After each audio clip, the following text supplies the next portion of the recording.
আপনারা দেখছেন Day Two One News TV, খবর যেখানেই আমরা সেখানেই। হিন্দু সমাজের ঐক্যবদ্ধতায় মূল লক্ষ্য বললেন মোহন ভাগবত।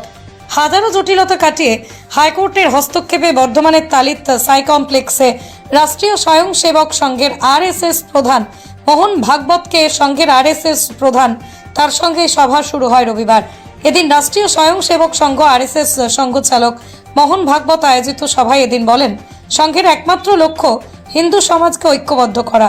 তিনি স্পষ্ট করেন যে সংঘের মূল কাজ হলো সমাজকে একত্রিত রাখা এবং মানুষ গড়ে তোলা যারা ঐক্যবদ্ধ জীবনযাপন করবে। তিনি আরও বলেন, হিন্দু সমাজই ভারতের দায়িত্বশীল সমাজ। এই দেশের একটি স্বতন্ত্র স্বভাব রয়েছে যা বহুবিধ সংস্কৃতি ও মতাদর্শকে গ্রহণ করে এগিয়ে যায়। মোহন ভাগবতের মতে যারা ভারতের এই বৈচিত্র্যময় স্বভাবের সঙ্গে খাপ খাওয়াতে পারেনি তারা আনন্দ দেশ গঠন করেছে। সংঘের কার্যপ্রণালী সম্পর্কে তিনি জানান, এটা কোনো আনুষ্ঠানিক সদস্যপদ ভিত্তিক সংগঠন নয়, কোনো ফি নেই, সদস্যপদের বাধ্যবাধকতা নেই। যে কেউ এসে সংঘের কাজ বুঝতে পারেন, ইচ্ছে হলে চলে যেতে পারেন, এমনটাই বলেন ভাগবত। সমাজের বৃহত্তর স্বার্থেই সংঘের ভূমিকা গুরুত্বপূর্ণ বলেই তিনি উল্লেখ করেন। এদিনের এই সভায় উপস্থিত ছিলেন দিলীপ ঘোষ, সুকান্ত মজুমদার সহ অন্যান্য বিজেপি নেতৃত্বরা। দিলীপ ঘোষ বলেন, বাংলাদেশের পরিস্থিতি নিয়ে যথেষ্ট চিন্তিত এই দেশের মানুষরা, কিভাবে বাঁচবে সেটাই বড় চিন্তার বিষয়।